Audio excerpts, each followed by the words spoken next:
All right, so the last one on our list, Pich, and we're talking about this because we're in the tri-state area here. We live in Connecticut, and we get a lot of New York sports radio. Yeah. I would be remiss if I didn't posit this query, Sure. this statement. The Knicks had the worst draft, as many Knicks fans are stating right now.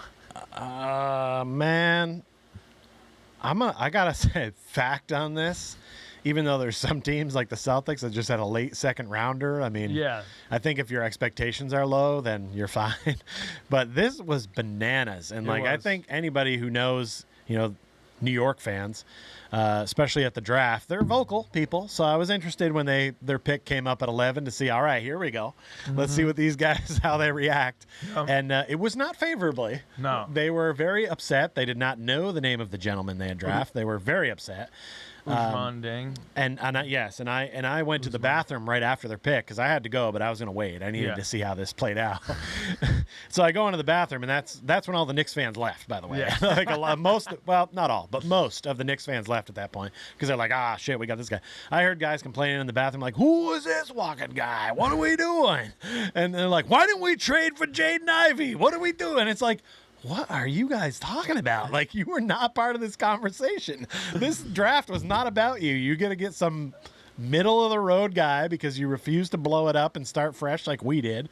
So sit there. And that's what you said when you were on ESPN's New York radio. New York radio driving in. While we were driving in, this guy's like, I'm going to call in. And I was like, all right. And he gets right through. I got right on. Right on hold. And after one commercial break, boom, you're there giving your take. That was I did not expect it to be that fast when I called into ESPN New York. I think it probably was because we were Magic fans. And I was like, I'm a Magic fan. We had a little bit different take on something. Take, and then you also gave a nice take about the Knicks, which was good. You basically said what I just said about they need to blow it up and start fresh, and that's why I will say that this is they're maybe not the worst, but they're among the worst draft. I'll break down exactly these moves for everyone listening right now or viewing. So the first trade that they had was with the Thunder, and the Knicks got a 2023 first round pick via Detroit with protected 1 to 18. That's highly protected. 2023 pick via Washington, protected 1 through 14. I didn't even know you could protect that low. All right, go on. 2023 first round pick via Denver, protected 1 through 14. So they basically got 3 first round picks, 15 or further. One's 19 or further from the Thunder. And they traded Usman Deng, who's this kind of lanky wing prospect that looks interesting, very interesting. Sure, exactly. So add to the Thunder's pick of weird players. There you go. Well, yeah, because, I think the Thunder probably really wanted him at 12, and then he was gone. So then they were like, wow, what can we do to get him? Have 3 of these crazily protected. They must have a lot of faith in him. Yeah, no, they probably like him. And then so after that, at that point, then the Knicks had nothing except these picks. They have these 3 picks. And I didn't know that those picks were that high at the moment. So I kind of thought, ooh, decent move. Right. Interesting. Go on. Yes. Then they trade with the Hornets. Chapter 2. And they receive Jalen Duren. And the Hornets get one of those, the 2023 Denver protected 1 through 14 pick, and then 4 second-round picks. Yes, I remember when they made this announcement, and the arena was like, whoa! Like, I don't know if 4 picks of any round have ever been included in one trade. And we all were like, whoa, that seems a bit strong. But, you're rolling the dice a lot in the second round anyway. But still, it was like, ooh, that seems like a steep price. But Jalen Duren. Yeah. So thumbs up still. Yeah. So far, this seems like they've been turning a little bit of water to wine. And almost like, okay. So now you got a couple first-round picks and Jalen Duren now. Right. All right. So that looks pretty good. But let's read on. Chapter 3. They weren't done. Okay. They weren't done. Then they made a trade with the Pistons where the Knicks received the 2025 first-round pick from Milwaukee, protected 1 through 4. Okay. Probably not going to be in there. So, it's not going to be in there. And the Pistons receive the number 13 pick, Jalen Duren, and Kemba Walker.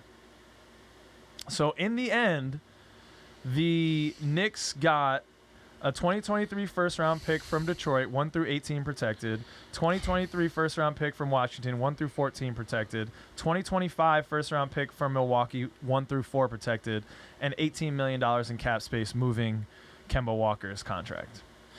I mean, okay, then moving the Kemba Walker contract was important to them, so I think that's cool. But you can't be waking up happy about that if you're a Knicks fan. I think that. Yeah, I mean, this is what I talked about when I called in on the radio, It's and I inactivity, said, really. Number one, Knicks fans, you're delusional out there if you think the Sacramento Kings are going to trade out of 4 so you can get Jaden Ivey or the Pistons. Yeah, you're not if a you piece think away. You don't have the assets to make that move. No. That's crazy. No. And you're just you're continuing to do what we as Magic fans and our squad was doing a few years ago. You're toiling in the mid-card. This is why I casualed for a while. Right. Yeah, you got your Vooch. If they're not going to put in any effort to making a legit team, why am I going to be a part of this? Evan Fournier. And the Knicks even have Evan Fournier right now. So the parallel is crazy. Sure. Because they're going to be that team that gets in and gets knocked out in the first round. That is their ceiling right now. Yep. And they can continue to do that. Sure. And yes, they do have the marquee of New York, but that hasn't seemed to be a very attractive thing lately. Not now with Brooklyn over there. Right. And so they're making all these moves kind of half-ass, if I want to say it that way. They're getting some picks, some assets, but not the type of picks that you really want if you were to move on from Julius Randle. Uh-huh. Or I don't want to say RJ Barrett. He's still kind of a young player. I don't know if you want to move on from him, but everyone else can go. Yeah. And get some picks and then really start to rebuild this because these picks that they got are not going to help rebuild anything. Yeah. If you're front office, you got to go in whole ass. You can't be going in half ass like this, like you're saying. Yeah. I mean, I guess our front office nailed that out of the park so bad that it's weird to look at one that's like, what are you doing? It'd almost be better if they did nothing. It was a lot of moves to kind of move laterally and to really push your chips all in on Jalen Brunson. Because that's what this is for. They want cap space. They're trying to go over after Jalen Brunson. They've hired his dad as an assistant coach. All right. They've been kind of, wooing him, trying to get him to come there. I guess, Jalen Brunson's the guy in New York? Sure. Sure. He's good enough to get them to that 7 seed and a first-round exit, just like you're saying. Yeah, treading water. But I don't know if it was the worst, but it was definitely the most confusing. Well, it made more of an impact. Like I said, there are some teams that barely drafted, but to have a pick at 11 and basically come away with, it's almost like they didn't want to draft. Yeah. Like they didn't want to have to pay somebody additional monies.